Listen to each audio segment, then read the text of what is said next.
Welcome to Wednesday in the Word. I'm Chrisan Murata, and this is my podcast about what the Bible means and how we know. Today, we'll study Matthew chapter 8, verses 23 through 27. This is the 45th talk in my series on the Gospel of Matthew. The lecture notes for today's talk are on the link below this podcast, and you can find them by going directly to wednesdayintheword.com/Matthew45. Thank you so much for joining me today. We are in a section of Matthew's Gospel where he describes a number of miracles that Jesus performed. And I have been arguing that a key theme throughout these miracles is the authority of Jesus. Jesus not only speaks with the authority of God, he has the authority of God in his actions. Jesus does things that only God can do because God has given him the authority. And we talked about how this kind of authority and these miracles require a response. The miracles are not just historical events, they're stories that call on us to respond. The miracles are evidence that God is behind what Jesus teaches, and we are called to recognize and respond to that. We also see a different kind of response in these stories, and that is faith before the miracle happens. Someone with a problem has already wrestled with the question of whether Jesus is who he says he is. They have reached the conclusion that his words are true, and so they come to him in faith and ask for a miracle. And we saw this kind of prior faith with both the leper and the Gentile centurion. So far, we've seen that he has authority over disease, and now we're going to see that he has authority over nature. I'm going to read Matthew chapter 8, verses 23 through 27. And when he got into the boat, his disciples followed him. And behold, there arose a great storm on the sea, so that the boat was being swamped by the waves, but he was asleep. And they went and woke him, saying, "Save us, Lord, we are perishing." And he said to them, "Why are you afraid, O you of little faith?" Then he rose and rebuked the winds and the sea, and there was a great calm. And the men marveled, saying, "What sort of man is this, that even the winds and the sea obey him?" Let me give a little bit of background here. Jesus is in Capernaum. He's on the Sea of Galilee. He's surrounded by a great crowd, and he wants to get away with his disciples. He tells the disciples, let's get in the boat and go to the other side of the Sea of Galilee. Mark gives us a little bit more detail in his gospel. This is Mark chapter 4, verses 35 through 41. On that day, when evening had come, he said to them, "Let us go across to the other side." And leaving the crowd, they took him with them in the boat, just as he was. And other boats were with him. And a great windstorm arose, and the waves were breaking into the boat, so that the boat was already filling. But he was in the stern, asleep on the cushion. And they woke him and said to him, "Teacher, do you not care that we are perishing?" And he awoke and rebuked the wind and said to the sea, "Peace, be still." And the wind ceased, and there was a great calm. He said to them, "Why are you so afraid? Have you still no faith?" And they were filled with great fear and said to one another, "Who then is this, that even the wind and the sea obey him?" Mark starts out, "On that day when evening came." So this event follows a long day of demanding public ministry. Jesus taught the crowds. Then when he was alone, the disciples asked him questions, and then he'd teach again, and this has been going on all day, presumably 10 to 12 hours. So you can see why Jesus is exhausted. Putting together what we know from Mark, Jesus and his disciples set out across the northern tip of the Sea of Galilee. They're leaving a region that is predominantly Jewish and going across to the Decapolis area, which is mostly Gentile. Mark tells us, leaving the crowd behind, they took him along just as he was in the boat. That phrase, "just as he was," reminds us how tired he was and indicate why he quickly fell asleep. So they take him in the boat, there's no fuss, most likely no refreshment or little preparation, and they take him, and tired as he was, he just fell asleep. Now his exhaustion points to his humanity. This is one of the many clues in the Gospels that Jesus was fully human. He taught all day, and he's exhausted. He gets in the boat and he can't keep his eyes open. I think the fact that Jesus was exhausted probably adds to and increases their amazement when he quiets the storm, because they've just seen this man who's so tired he can barely keep his eyes open, and yet with a word he stops a violent storm. Now, the Sea of Galilee is infamous for these kinds of storms. They arise quickly and they seem to come out of nowhere, and I'm told they still happen today. There are seasons on the Sea of Galilee when these gusts of winds blow down off the Golan Heights. The sea is in a valley between hills that form a kind of corridor for the winds, and they whip up storms unexpectedly. So this storm is not a supernatural event. It's the same type of storm that still happens on the Sea of Galilee today. It's a dangerous event, but there's nothing uncommon about it. In 8:25, Matthew says, they went and woke him, saying, "Save us, Lord, we are perishing." Mark says in his gospel that they said, "Teacher, do you not care that we're perishing?" So they wake him with this cry, "Don't you care that we're about to die?" They're afraid, and they fear Jesus is ignoring them. Now, we might ask the question, are the disciples overreacting? Were they in the most extreme of conditions? Are they at their wits' end, completely overcome, and they have nowhere to turn? Is that what this passage is telling us? Or was this a storm like storms they had seen many times before? It was a serious storm. It was at night, which made it more dangerous, and I think the text is pretty clear. The disciples are facing a treacherous set of circumstances. But remember, several of the disciples were fishermen, and they had spent their lives on this lake. At least we know Simon Peter, Andrew, James, and John were fishermen, and this is their backyard. I find it hard to believe that this is the first time they faced a storm like this on the Sea of Galilee at night. Secondly, Jesus can sleep through it. We're not talking hurricane-force winds here, or he wouldn't have been able to stay asleep. And the boat can't be that full of water yet, or it would have woken Jesus. Then, when he wakes up, Jesus never appears to be worried about the storm. He wakes up, he isn't shaken, he isn't terrified, he just rebukes the storm the way you'd rebuke an overzealous puppy. He says, "Quiet, stop that, calm down." One translator rendered it, "Pipe down." Jesus treated the storm as a difficult test. Yes, it's a demanding set of circumstances, but it's not as if all is about to be lost at any moment. His attitude seems to be more one of quieting down all the commotion so he can talk to his disciples. I think the response, "Teacher, we're perishing. Don't you care if we're dying?" I think that indicates a degree of panic. They could have woken Jesus up and handed him a bucket. A calm, more faithful response might have been waking him up and saying, "Here's a bucket, start bailing. These storms are nothing to trifle with. We need all hands on deck." Yes, they do need to take the storm seriously, but I don't think they need to be paralyzed with fear. They didn't need to react with such overwhelming panic and anxiety. So why the panic? One possible reason is they have a deeper fear. Perhaps they fear that Jesus has stopped loving them.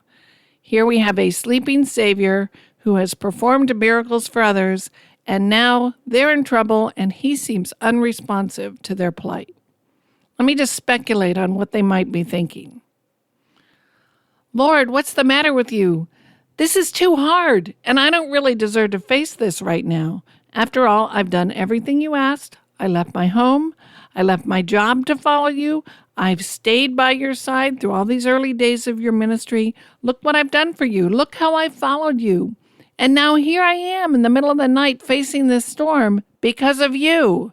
It's not my fault. I'm tired too. I didn't know this storm was coming. You're supposed to be my rabbi, my Lord, my Messiah. Why haven't you solved this problem for me? When are you going to bail me out of my troubles?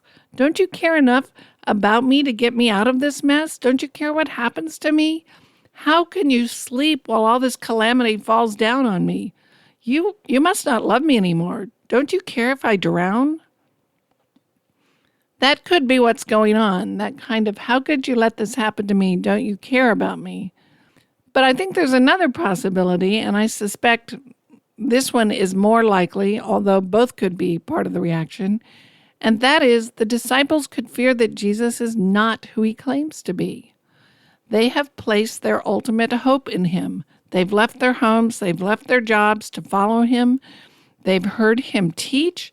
They've seen him release people suffering from the powers of demons.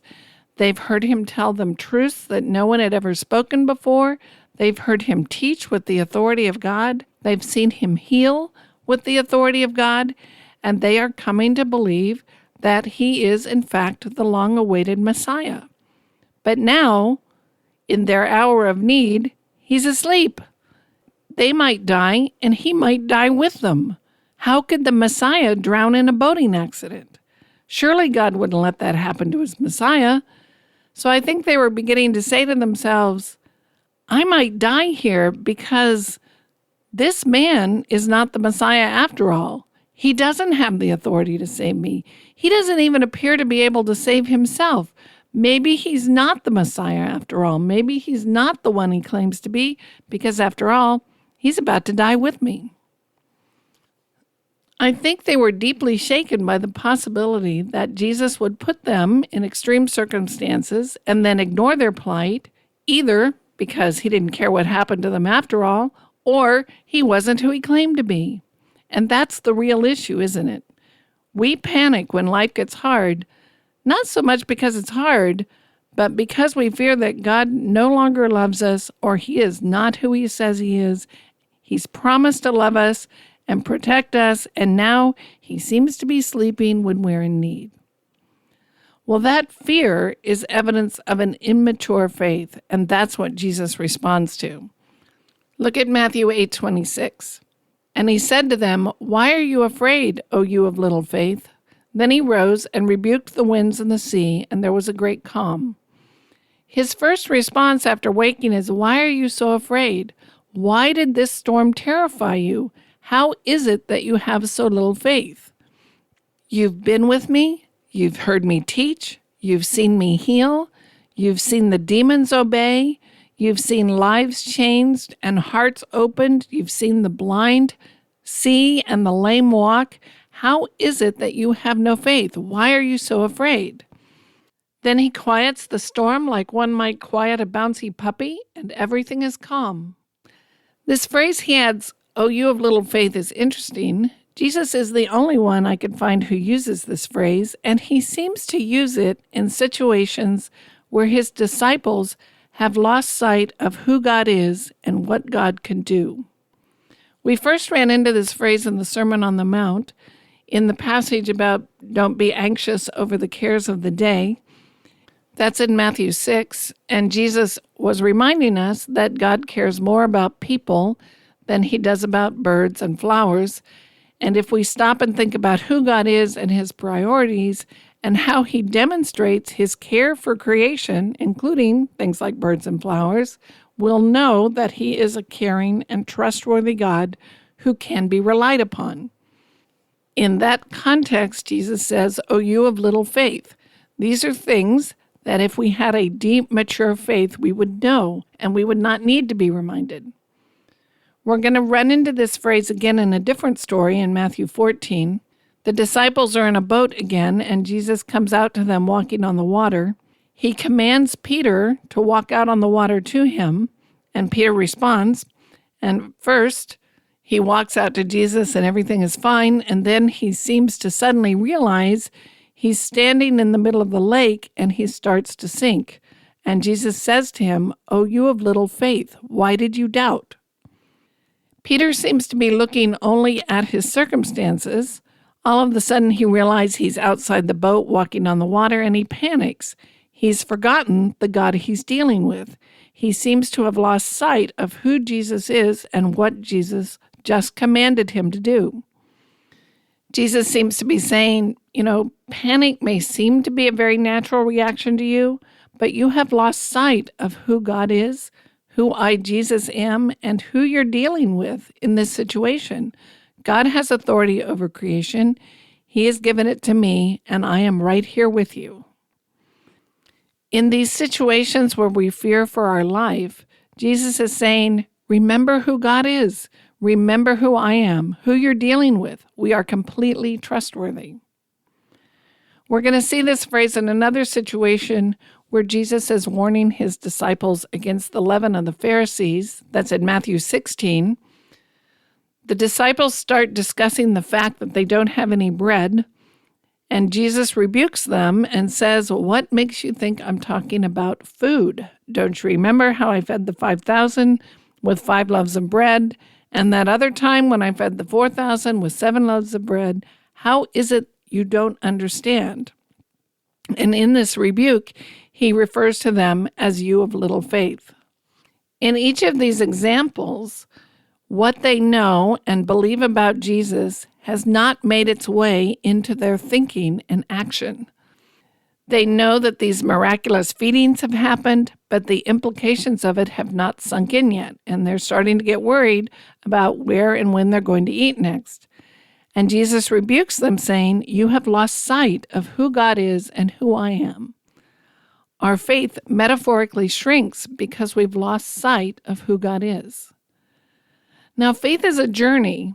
We hear the truth and we respond with obedience and faith, but all of us start out relatively immature. We haven't been tested yet. We haven't faced situations where we have to work out the implications of belief, and yet we live in a world that challenges our faith at every turn. We are going to face situations every day that force us to ask the question, who do I trust here? What am I counting on? Where does my hope lie? What is my goal? Where do I think life was to be found? So we have to struggle to work and make a living and keep our friendships, and then we're confronted with sickness and loss and heartbreak at every turn. When we face those challenges and hardships, it's easy to forget who God is and what He has promised. And it is in exactly those kinds of situations where we're forgetting who God is and what He's promised that we see Jesus use this phrase, "O you of little faith." And I think that's what's going on here. His disciples have lost sight of who God is and what He can do. It's not that they're unbelievers. It's not that they've given up on their faith. But the way they're looking at a particular situation shows that they have forgotten who God is and what He can do. What they know to be true about God has not penetrated their thinking and their actions. Now remember, in this same chapter, we saw the Gentile centurion come to Jesus and ask Jesus to heal his servant. Jesus commends him, saying, "Truly, I have not found such great faith in Israel." And here, Jesus describes the disciples as having little faith in contrast to the centurion who had such great faith. Well, what's the difference? The difference is the centurion's faith had matured to the point where it changed his actions. He believed that Jesus was sent from God and that Jesus had the authority to heal his servant. He believed Jesus didn't even need to come under his roof. All he had to do was say the word and it would be done. So the centurion had thought about what it meant for Jesus to be the Messiah, to have the authority of God, and what that authority meant that Jesus could do to help him, and he acted on that belief. In contrast, when the disciples faced their troubles in the boat, they seem to have forgotten who Jesus is and who they're dealing with. Now, granted, they are dealing with a more stressful emergency kind of situation than the centurion. They are definitely under more immediate pressure. I'm not judging them for that or condemning them for their reaction. I'm sure if I'd been there, I would have panicked long before they did. I'm just trying to figure out what lessons we're supposed to learn. Remember, the Gospels are filled with stories, not just about Jesus, but stories about the education of the 12. The 12 are going to have very important roles to fulfill after the resurrection. They're going to face tremendous persecution and suffering as they travel around proclaiming the truth about Jesus. And the Gospels tell us, in part, how Jesus is preparing them for that journey. So as we study, we want to ask ourselves, what lessons are they learning? And I think Jesus is teaching them, what are you afraid of? You're afraid of the storm? Be still, done, no storm.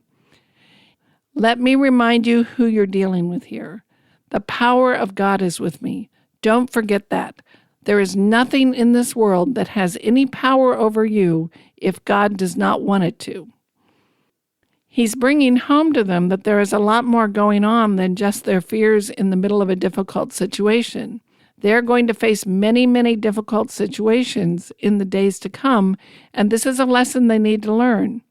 I think he means for them to make this shocking and abrupt transition from imminent danger to miraculous deliverance, so that the reality of his God-given authority penetrates their thinking and actions. And authority is where they go next. Look at Matthew 8:27. And the men marveled, saying, "What sort of man is this that even the winds and the sea obey him?" It's not clear to me what the disciples were expecting Jesus to do when they woke him up, but whatever it was, calming the storm was not what they expected. They are blown away in amazement when the storm obeys him. Matthew says they were amazed. Mark puts it a little more strongly. He says in 4:41, they were filled with great fear and said to one another, "Who then is this that even the wind and the sea obey him?" They were filled with an awe, a kind of terror. Who is this man? This is not what we expected. Now that's a good question to ask, because who is this man is exactly the kind of question this miracle is intended to provoke. A moment earlier, they were terrified by their physical circumstances. Now they're more terrified by the man in the boat. They saw a man who moments before had been so sleepy he couldn't keep his eyes open, and now he wakes up and banishes a storm with a word. So again, this miracle raises the question of authority. We know that only God can control the wind and the waves and the forces of nature, and yet Jesus commands the forces of nature with a word. Human experience teaches us that nature has the upper hand. Even today, with all our technology, when a forest fire breaks out or a hurricane threatens, we evacuate the area. We are helpless in the path of a tornado, a blizzard, a forest fire, or a tsunami. We may think that we're going to control the planet somewhere down the line, but it hasn't happened yet. Throughout human history, we know we're at the mercy of nature. We plant crops, but we can lose them all if it doesn't rain. We go fishing on the sea, but we may catch nothing. And even worse, a storm could sink our boat. If there's an earthquake, we can only hope our precautions were strong enough. If a volcano erupts, we'd better get out of the way fast. Our safety and security depends on staying out of the way of natural disasters. Those of us who believe in God know that God is ultimately in control of all the forces of nature. Whether the storm blows or whether it stops is in God's hand, and now we see he has given that authority to Jesus. We see this same theme in Psalm 107. This is the first 3 verses. "Oh, give thanks to the Lord, for he is good, for his steadfast love endures forever. Let the redeemed of the Lord say so, whom he has redeemed from trouble, and gathered in from the lands, from the east and from the west, from the north and from the south." Let me set the stage a little bit. I think this psalm is about the exile. God's people have been in exile, and now he is gathering them back from east, west, north, and south. What follows in this psalm is 4 scenarios that all have the same pattern. The people are in trouble. They are in trouble by the hand of God because he's disciplining them. They cry out to him for mercy, and God delivers them. That's the pattern. And in the last scenario, we find this. This is verses 23 through 32. "Some went down to the sea in ships, doing business on the great waters. They saw the deeds of the Lord, his wondrous works in the deep. For he commanded and raised the stormy wind, which lifted up the waves of the sea. They mounted up to heaven, they went down to the depths. Their courage melted away in their evil plight. They reeled and staggered like drunken men and were at their wits' end. Then they cried to the Lord in their trouble, and he delivered them from their distress. He made the storm be still, and the waves of the sea were hushed." Then they were glad that the waters were quiet, and he brought them to their desired haven. Let them thank the Lord for his steadfast love, for his wondrous works to the children of man.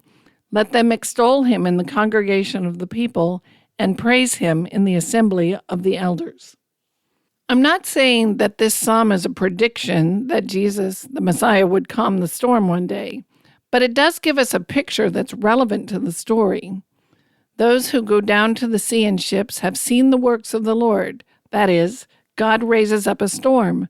God sends the wind to stir up these big waves, so the boat is lifted high up on the crest of the waves, then it goes deep down in the trough of the wave, and the sailors reel like drunken men and cry out to the Lord for mercy. This situation is beyond their control, and they are in big trouble. And notice all of this is from God. God raises up the storm, and this is part of his wondrous works. Then they cry to the Lord in their trouble, and God acts on their behalf. He causes the waves to be stilled and the winds to cease, and they make it safely to their destination. Like all the other sections in this psalm, I think this is meant to be a metaphorical picture. Yes, storms literally happen, but in the poetry of the psalm, I think this is meant to be a picture of being in distress, of being in a difficult situation by God's design. And in that situation, we are to call out to him, and he will deliver us. The story of Jesus and the disciples in the boat resonates with the psalm. God has raised a storm on the sea.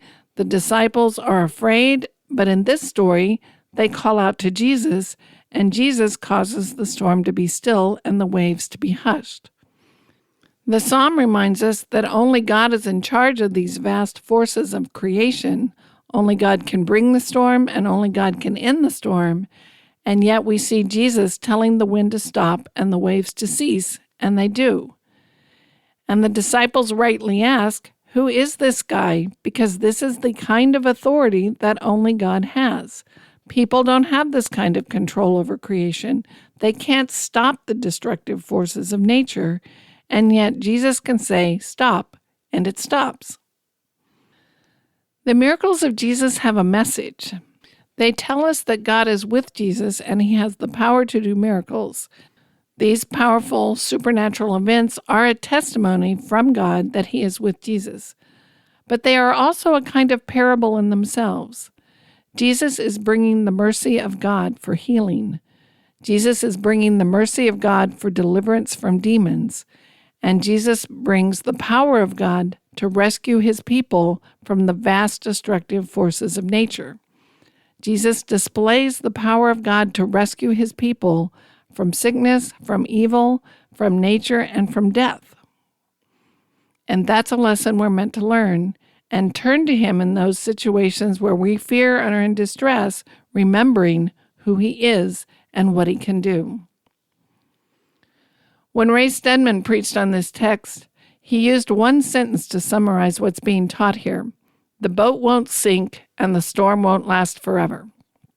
That teaches us the gospel won't sink. It will bear all the weight you put on it. The hope of the gospel doesn't dim over time or fail under pressure.